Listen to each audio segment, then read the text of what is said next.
Bila kita nampak raut wajah orang yang tenang cerah, maka ketenangan bukan pada wajahnya.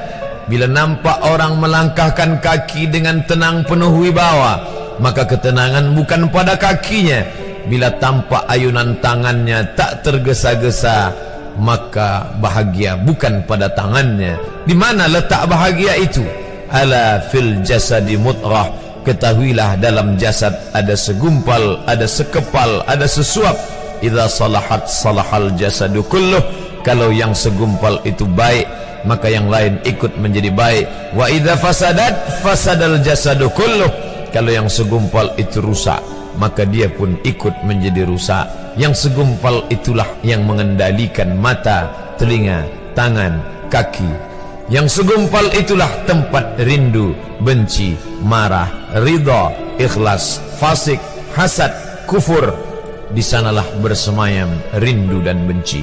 Maka jangan terlampau benci. Habib habibaka haunamma. Kalau kau sayang, sayanglah secukupnya sahaja. Karena boleh jadi hari ini kau sayang, besok berubah menjadi kebencian. Kalau kau benci, bencilah secukupnya sahaja. Boleh jadi esok pagi dia menjadi orang yang tersayang. Berapa banyak puan-puan berkata, siapa itu? Itulah orang yang dulu paling aku benci. Tapi hari ini masih ada juga benci, tapi tak banyak. Oleh sebab itu maka dijaga dia.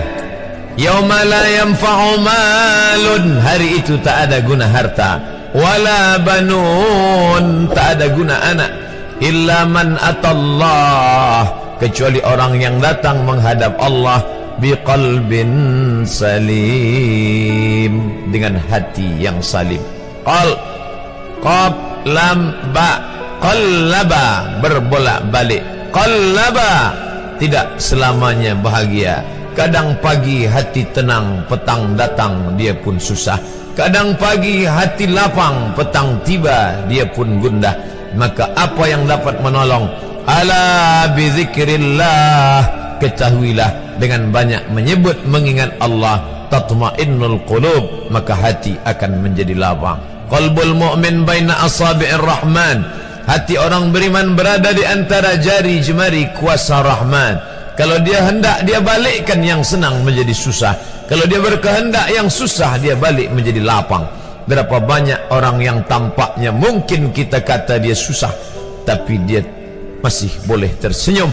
Sebaliknya orang yang menurut pandangan zahir kita cukup segala, makan, pakai, tapi tampaknya kesenangan tak pernah singgah. Apa sebab? Kerana hati milik Allah. Dia ada dalam diri kita, tapi dia bukan punya kita. Lillahi ma fis samawati wa ma fil ard. Apa di langit, apa di bumi, milik Allah. Balikkan kepada Allah. Dari Allah balik kepada Allah. Senang mengucapkannya, payah mengamalkannya, lebih sulit memasukkannya ke dalam hati. Oleh sebab itu maka apa cara supaya hati menjadi lapang? Yang pertama, iman. Mesti ada iman.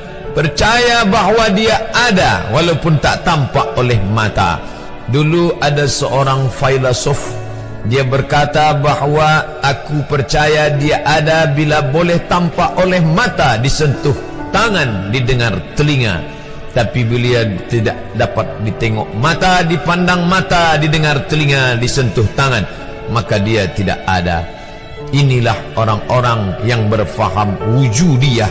Wujud ada, mikrofon ada, mimbar ada, orang ada, kerana aku boleh menatap dengan mata, mendengar suara dengan telinga, bersapa tangan dengan alat yang diciptakan Allah Subhanahu wa ta'ala. Tapi kita mengenal dia bukan kerana rupa. Bahkan bila kita pejam mata nampak berbagai macam rupa, itukah dia? Bukan. Walam yakul lahu kufuwan ahad.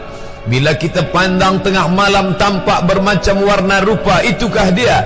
Ma khatara bibalik fallahu laisa kadzalik. Apa yang terlintas di hatimu, maka dia tidaklah seperti itu. Dia tak dapat dipandang dengan mata. La tudrikuhul absaru, dia tak dapat ditangkap mata. Wa huwa yudrikul absara, dialah yang dapat menatap mata. Jangankan dia, wajah kita pun kita tak boleh melihatnya. Siapa yang boleh melihat wajahnya?